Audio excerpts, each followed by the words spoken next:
J'adore. Ça a une appellation. Quelle est votre impression par rapport à ça? Quelle nature fait ça?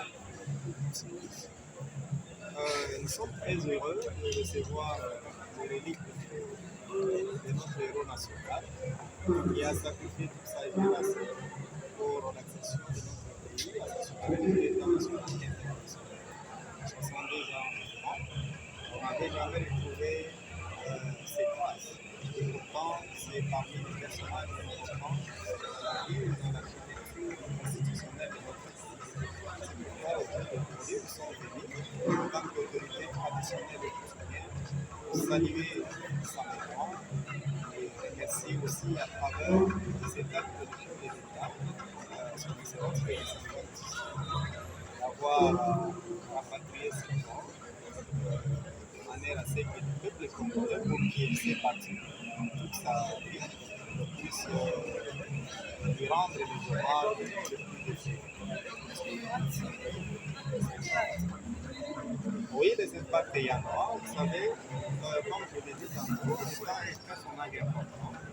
Le fait qu'on ne lui avait jamais rendu les hommages, et traditionnellement parlant, ça avait des impacts très négatifs sur la vie socio-économique et politique du pays. Dès lors qu'il retrouve la terre de ses ancêtres, il y aura des résultats très positifs sur tout le plan, voire au plan sécuritaire. C'est à moi de dire. Merci.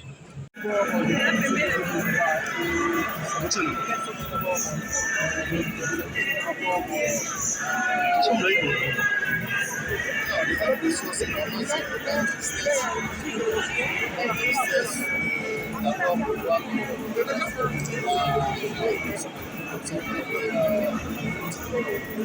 grandes choses à apporter à notre pays. Une situation de grande tristesse. Et en même temps, la solution de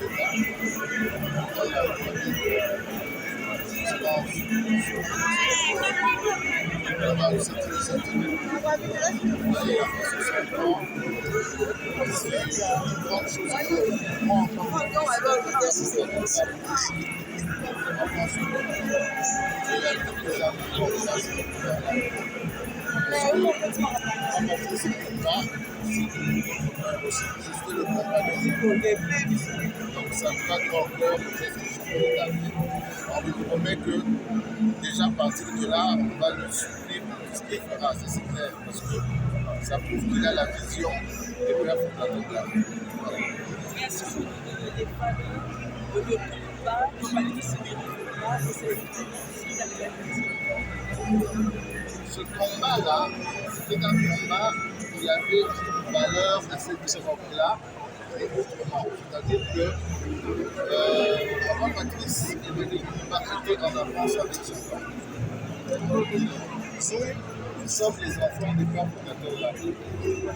Notre structure fonctionne justement, comme je l'ai dit, je vous l'ai dit, les pertinents.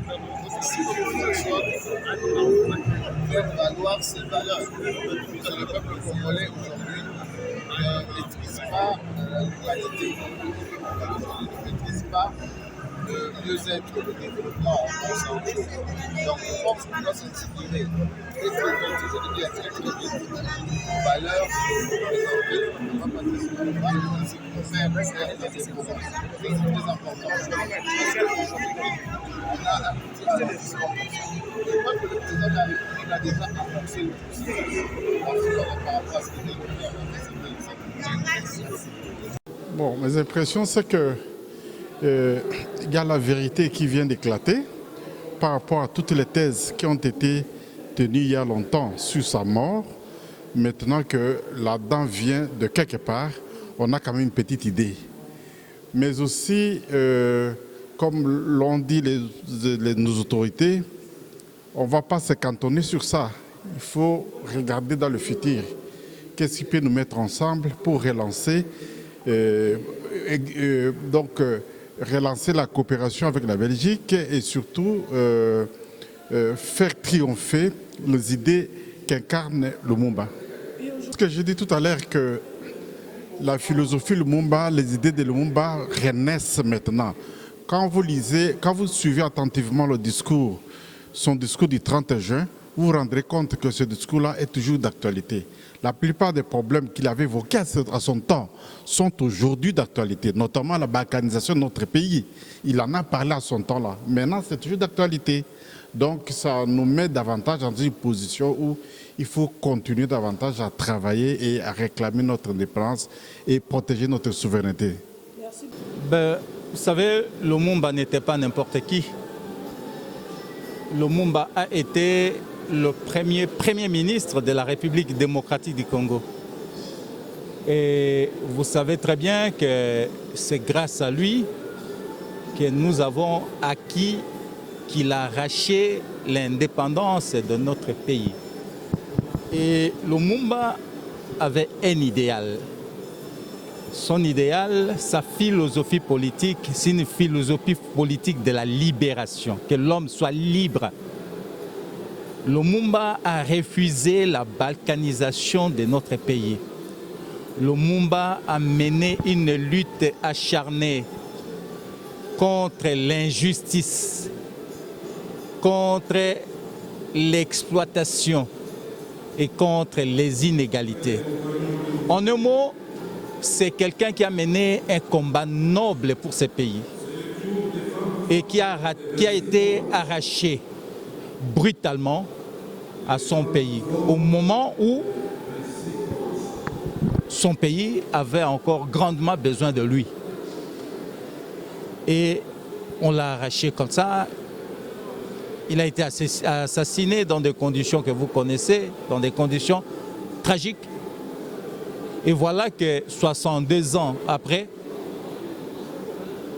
nous commençons à voir la lumière.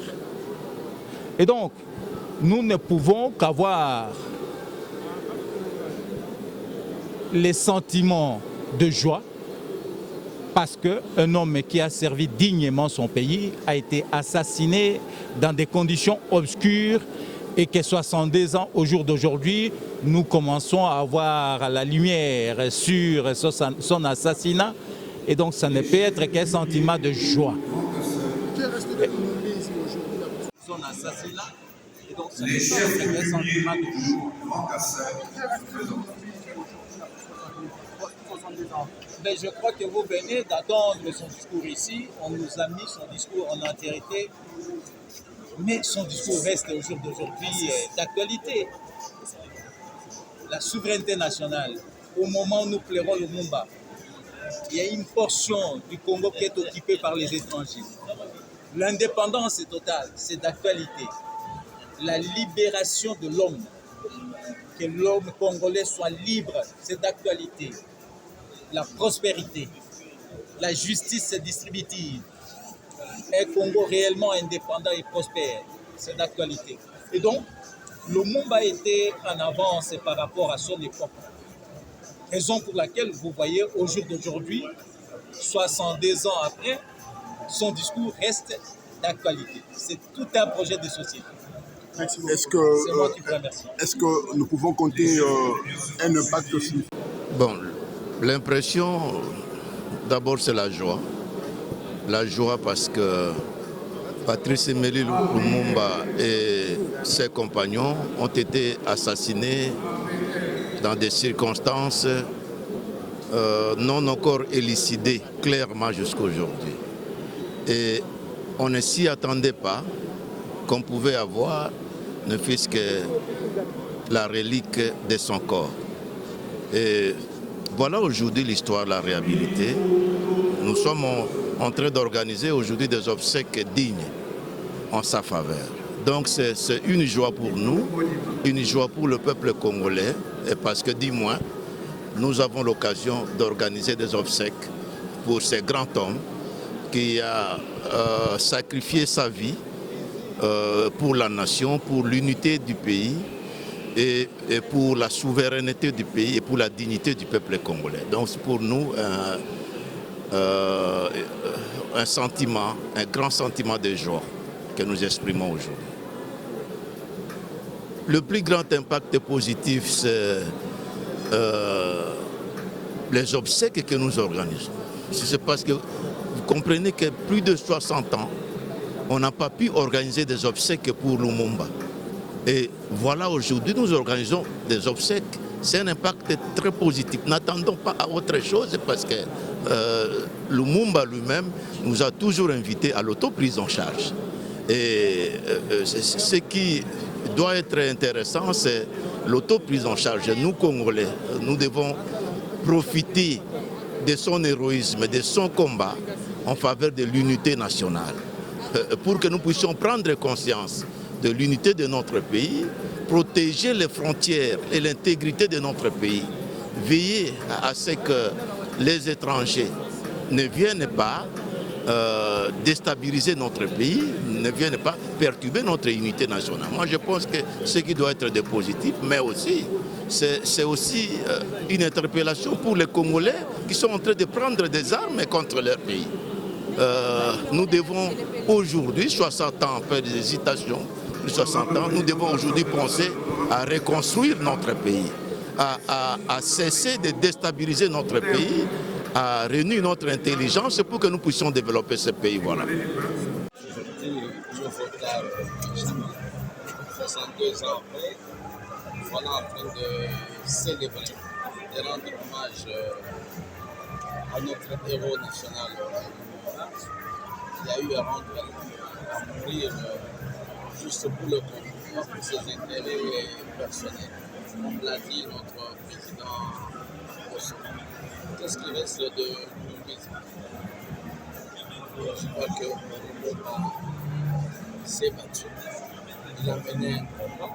Il était parmi les pionniers, si on peut dire, parmi les gens qui ont réclamé cette indépendance que nous sommes en train de savourer, bien qu'elle n'est pas encore totale, que ce soit sur le plan politique, mais c'est déjà en bas.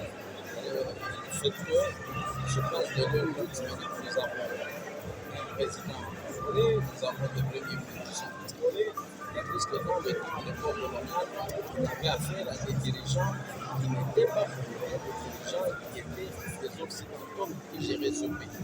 C'est à ce développement que nous avons eu à hériter, que nous, maintenant, congolais, nous parvenons à réaliser dans les élections. Je crois que pour les honorer, nous devons mettre fin aux guerres tribales. Pour honorer le Lumumba, nous devons mettre fin à l'exaction qui s'est passée dans le reste. Pour honorer le Lumumba, notre pays doit redécoller, doit décoller. Sinon, ça serait une autre là, ils se sont battus tous ensemble, cette époque-là pour arracher l'indépendance. Voilà, aujourd'hui, nous sommes en train de partager. Notre pays ne semble pas aller de l'avant.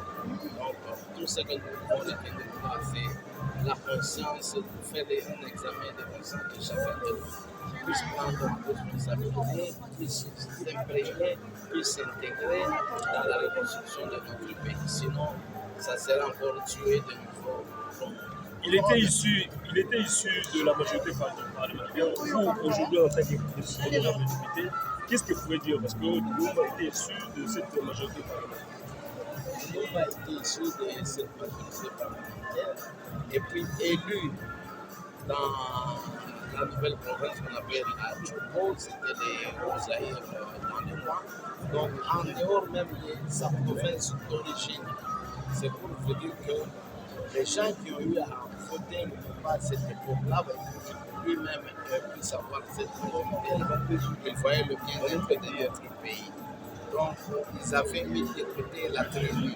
Mais aujourd'hui, la façon dont nous sommes en train d'élire nos députés, bien que je suis élu, mais à la dans plus de 90% de ceux-là qui sont élus députés puisqu'ils appartiennent à une tribu X qui a été majoritaire dans la province X.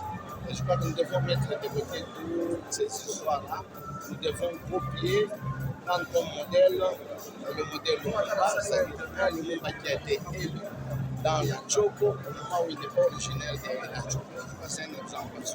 Et c'est cet exemple-là qui va nous faire redécouvrir. Merci beaucoup. C'est moi qui remercie.